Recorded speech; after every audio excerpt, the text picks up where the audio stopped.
हे YouTube family, नमस्कार, प्रणाम। कैसे हैं आप सभी? उम्मीद करती हूँ बहुत बहुत अच्छे होंगे अपने घरों में, और हम भी बहुत अच्छे हैं। मैं रजनी एक बार फिर से आप सभी का अपने चैनल में स्वागत करती हूँ। तो चलिए ब्लॉग शुरू करते हैं। सुबह सुबह का टाइम है। मैं उठ गई थी, आगे मैंने गर्म पानी पिया तो थोड़ी देर लेट गई थी, क्योंकि मेरा सर ना बहुत ज़्यादा दर्द कर रहा था आज, पता नहीं क्यों। तो मैंने कहा फिर थोड़ी सी चाय बना लेती, पहले चाय पी लेते हैं, उसके बाद हम अपने काम में लगेंगे। वैसे भी बरसात हो रही थी बाहर, पर बरसात के मौसम में भी थोड़ा सफाइयाँ करती रहनी पड़ती है ना, अंदर से तभी साफ़ रहता है। फिर पतिदेव और मैं बैठे थे, चाय भी पी रहे थे, बोलने लगे सोफे साफ़ करने हैं आज, अंदर अंदर धूल धूल हो रखी ना इनमें, तो हल्का सा गीला कपड़ा करना और हल्का सा सूखा करना, गीले गीले कपड़े को अंदर अंदर को मार देना हल्का सा। बोलने लगे, मैंने कहा ठीक है आज सफाई करते हैं। फिर बैठे थे यहाँ पे, फिर रिसू उठ गया था एकदम से। रिसू से मैंने कहा चाय पिएगा? कहने लगा नहीं मैं नहीं पी रहा हूँ। और दिन तो पीता बेचारा, आज उसका मंगलवार का व्रत था ना, तो व्रत के दिन नहीं पीता ना कुछ खाता है। खा बोलना पड़ता है, वो खाता ही नहीं। और नहा कर के आ गया था फट से ही, कह रहे बस 2 लोटा पानी डाल कर आ गया तू कि अच्छे से नहाया? कह रहा बाप रे बहुत ज़्यादा ठंडा हो रहा, मैं तो फटाफट से नहा करके आ गया हूँ। मैंने कहा अच्छा। मैंने कहा सुबह सुबह नहा करके भी आ गया। फिर मैंने कहा चल सही है, मैंने कहा चाय पिला देती हूँ। कहने लगा मैं नहीं पी रहा हूँ। फिर मैंने कहा नहीं पी रहा तो मत पी, फिर अब क्या कर सकते हैं। फिर उसमें भी बाहर ऐसे ही बैठे थे पतिदेव और मैं, थोड़ा बातें भी कर रहे थे, उससे भी बातें लगे हुए थे। फिर मैंने कहा बाहर बारिश तो हो रही है, पर अब क्या करो, ऊपर झाड़ू पोछा करना, घर की सफाई करना भी बहुत ज़रूरी है। छोटी छोटी सफाइयाँ भी करते रहनी पड़ती है ना बरसात के मौसम में। और कीड़े, ऊपर से कीड़े इतने आ जाते हैं, चींटियाँ होती हैं, मक्खियाँ होती हैं बहुत ज़्यादा। बाहर से तो इतने आ जाते हैं ना, खुला खुला सा, एक तो हमारा खेत जैसा, आगे से बहुत ही कीड़े जैसा आ जाते हैं, तो इससे सफाई बहुत ज़रूरी करनी पड़ती है। फिर उसके बाद मैंने कहा गीला कपड़ा मार दिया था, गीला करके ले आई थी मैं इसे, तो इसके अंदर अंदर को ना मैंने अच्छा से मार दिया था, धूल मिट्टी बहुत जम रखी थी। फिर मैंने कहा इसी को बिछा देती हूँ, बारिश भी हो रही है और सही साफ़ ही है, कोई इतना गंदा नहीं है। यहाँ पे बहुत कम ही बैठते नहीं है वैसे, ज़्यादातर हम किसी समय बैठते हैं, वैसे ऐसे नहीं बैठते। मैंने कहा बाहर कपड़े सूखेंगे भी नहीं, आजकल कपड़े सुखाने बहुत मुश्किल हो रहे हैं। तो फिर यहाँ पर सोफ़ा वोफ़ा साफ़ करने के बाद, सब साफ़ करने के बाद मैंने झाड़ू लगा लिया था। मैंने कहा सब कमरों में झाड़ू लगा लेती हूँ। फिर उसका सूखा सा पोछा मार दूँगी, हल्का सा गीला करके हल्का सा सूखा सा जैसा मार दो ना ऊपर से, फिर सही रहता है।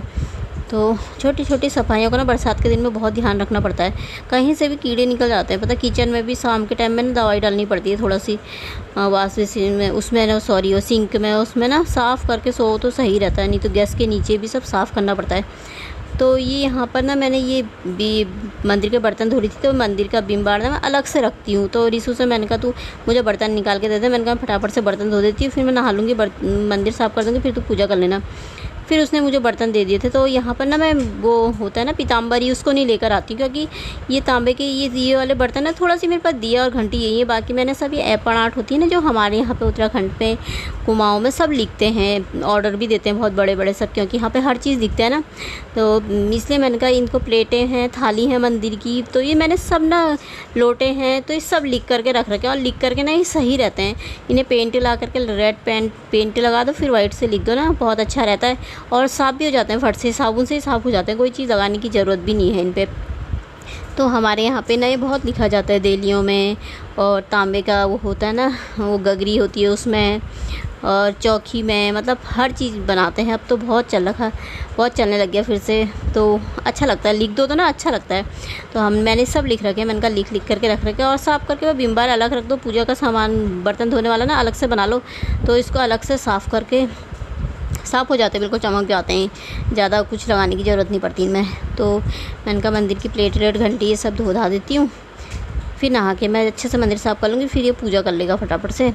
तो यहाँ पर मैं तब इन्हीं को धो रही थी अच्छे से, और ये भी साफ़ हो जाते हैं, ज़्यादा वो ऐसे गंदे नहीं होते, रोज़ ही धुलते हैं। तो घंटी सब साफ़ हो गया था। मैंने कहा फटाफट से अब मैं चले जाती हूँ नहाने, तो ये कर लेगा अपनी पूजा। तो आज पूजा यही करता है रिसू मेरा, मंगलवार के दिन सुबह शाम। तो फिर मैं नहा धो करके आ गई थी, मंदिर साफ़ कर दिया था, उसने पूजा कर ली थी मंदिर में रिशु ने मेरा। तो मैं यहाँ पर मैंने कहा आज बना लेती हूँ नाश्ते में हरी सब्ज़ी। कल मैं हरी सब्ज़ी लेकर आई थी ना, ताई के यहाँ गई थी, तो वहाँ नीचे बहुत सारी दुकानें लगती है ना, उनके वहाँ पर ठेलियाँ लगती है सब्जियों की। तो मुझे चौलाई की सब्ज़ी दिख गई थी, तो अच्छी थी, साफ़ से बहुत अच्छी लग रही थी। मैंने कहा ले जा लेती 2 गड्डी, तो मैं ले आई थी। फिर रात को तो बनाई नहीं थी, तो सुबह को मैंने कहा सुबह के टाइम में काट दी थी पतिदेव ने सब्ज़ी, तो मैंने कहा फटाफट से हरी सब्ज़ी और रोटी बना लेती हूँ हमारे लिए। मैंने कहा उसका तो व्रत है और ये पतिदेव का नहीं है आज। और ये सूखी हुई लाल मिर्ची भूनी थी मैंने, सब भून दो ना, भून करके अलग से निकाल के खाओ ना, बहुत अच्छी होती है, मतलब कुरकुरी टाइप की होती है ना, और इसमें डाल के तो बहुत ही तेज़ हो जाती है, तो ऐसी अच्छी लगती है। तो मैंने कहा यहाँ पर मैं बना रही थी हरी सब्ज़ी। थोड़ा सी जीरा डाला था, मैं कुछ नहीं डालती हूँ, जीरा भी नहीं डालती हूँ, बस लाल मिर्ची ऐसे तल करके निकाल दो और इसमें हम वो डाल दो, नमक डाल दो, थोड़ा सी हल्दी डाल देती, बस हो गया। हल्का सा मिर्ची डाल दी बस, और कुछ नहीं डालती मैं इसमें, प्याज या ऐसी चीज़ें नहीं डालती, क्योंकि मुझे साग में ना ऐसी चीज़ें अच्छी नहीं लगती हैं। तो साग बहुत अच्छा हो गया था बन करके। तो यहाँ पे मेरा बन रहा था साग और साथ में भी मैं बना लूँगी रोटी। तो मैं भूल गई थी, मेरे दिमाग से टल गया था कि पहले मैं इसके लिए कच्ची मूँगफली होती है ना, मैंने कहा इसके लिए कढ़ाई में कच्ची मूँगफली तलनी चाहिए थी, मैंने कहा था उसके बाद मुझे साग चढ़ाना चाहिए था। तो मैं भूल गई, मेरे दिमाग से निकल गया, मैंने साग ही चढ़ा दिया पहले। तो मैंने कहा चलो फिर मैं यहाँ पे पहले साग ही बना लेती हूँ फटाफट से। एक गैस में मेरा चढ़ गया था साग और एक में मैं बना लूँगी रोटी फटाफट से, हमारी 2-2 रोटी बन जाएंगी, हो गया, क्या करना, 2 ही जने हैं। तो यहाँ पर मैं डाली थी इसमें नमक और अच्छे से। तो फिर यहाँ पर मुझे तवे में भूनना पड़ा, इसके लिए मैंने कहा तवे में तेल डाला थोड़ा सी, उसी में मैंने कहा उसमें फ्राई कर दी थी, फटाफट से खा ले गए। पर खाए भी कहाँ, महाराज जी ने कब तक ऐसी रखी थी, आपको दिखा रही थी, तल दी थी मैंने, फ्राई कर दी थी, मतलब थोड़ा सी तेल डालो ना उसमें, थोड़ा सी में हो जाती है मूँगफली फ्राई, अच्छी व्रत के दिन सही रहती है। तो यहाँ पे मेरी बन गई थी रोटियाँ भी, एक गैस में सब्ज़ी रखी थी मैंने, एक गैस में बन रही थी रोटी। तो मेरा नाश्ता हो गया है तैयार बन के।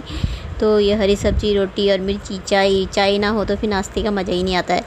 तो आप सब भी कर लीजिए दोस्तों नाश्ता। तो ये देखिए यहाँ पर हो रही है बारिश, बाहर से बहुत ज़ोरदार सी बारिश लगी हुई है, क्या करें, बरसात हो गई है, बहुत ज़्यादा बारिश हो जाती है तो भी अच्छी नहीं लगती है।